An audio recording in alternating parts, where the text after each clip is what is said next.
Hello, this is Reg Kelly this is our first broadcast on Table in the Wilderness. And I got something with me today I want to talk to you about. I want to send a message to Budweiser and Coors Beer.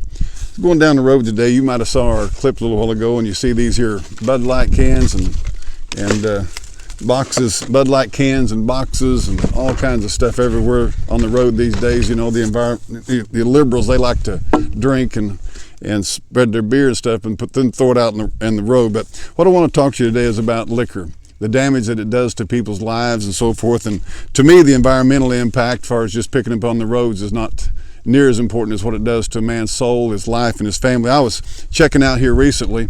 There's 28 people dies every day in America due to a drunk driving accident. 28 people. If that were kind of happening with guns or anything else, the liberals would be screaming bloody murder. And I think what it does is point out the hypocrisy and the dualistic nature of liberalism and progressivism.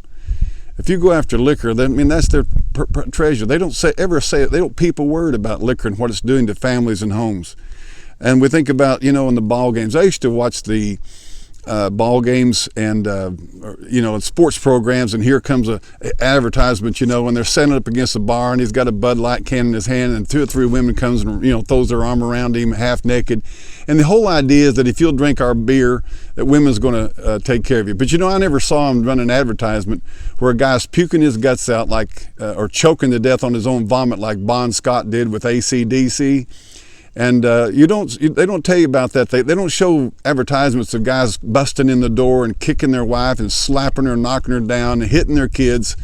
And they don't show you what beer really does. And I haven't seen an advertisement for liquor recently from Coors or Budweiser, either one. And by the way, while I'm saying it, I think you people have got blood on your hands, and at God's judgment, it's going to be unreal. You push your liquor and your beer on everybody in this nation, and you try to make little statements like, friends don't let friends drive drunk. You know what? A real friend wouldn't even want a guy to drink. And you guys are sending people to hell, and you're ruining homes and families and marriages and children by the millions. You ought to be ashamed of yourself, advertising like it's going to get you everything you want in life and all the beautiful pictures you put, but they're all a lie, like all sin is a lie.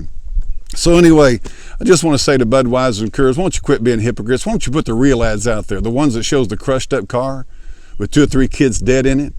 I said a while ago, there's 28 people dies every day in America with drunk driving accidents.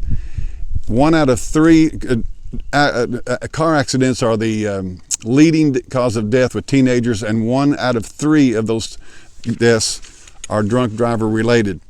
And there's $500 a person in America. It's estimated now that drunk drivers cost American people, the taxpayer. 1 person in the United States is injured every minute due to a liquor-related accident. And so I'm just saying there's a lot of things, and I just want to say to all my buddies out there drink beer, first of all, why don't you be a man? I'm going to get to an issue on this drinking thing that also, most of you started drinking out of peer pressure. You wasn't big enough, you wasn't tough enough, you wasn't strong enough to resist your buddies. You want to be accepted by everybody. And I want to say something the Bible says clearly, that in Habakkuk chapter 2, woe unto him that putteth a bottle to his neighbor's mouth. And it talks about the reason they do that is so they can see their nakedness. Truth about it is, the reason you want to get a girl drunk so you can commit a fornication with her or adultery, whatever the case may be. And you go back to Noah, he got drunk and then he was naked. And the Bible teaches that nakedness and immorality and all that goes with the drinking deal. Then not just the environment and what happens in wrecks and lives, and wife beatings, but what about your health? Ruining your liver, ruining your brain, choking to death, vomiting, dying in an accident. You talk about a health situation. So I just want to encourage you today about this thing. Budweiser, why don't you guys wake up to see what you're doing to the American people? I know that people have a responsibility about, they don't have to go buy your liquor, but you don't have to entice them with it either. And I'll just be glad to see it a day in America when we'd really recognize we're all after the kids for dope. But you know why kids are doing dope? Because they watch their mom and dad drink liquor.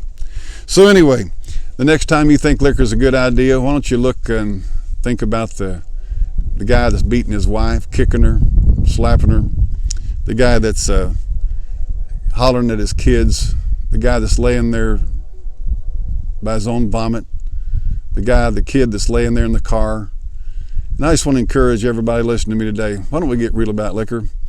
I just say to all the men listening to me, the women, the young people, why don't you grow up, be a man? And hey, by the way, quit throwing your stupid boxes out on a roast. Find out who you are. We're going to bring a bunch of it and throw it in the middle of your front yard. All right, that's the deal for today on liquor. Budweiser, Coors, you little bunch of hypocrites, you.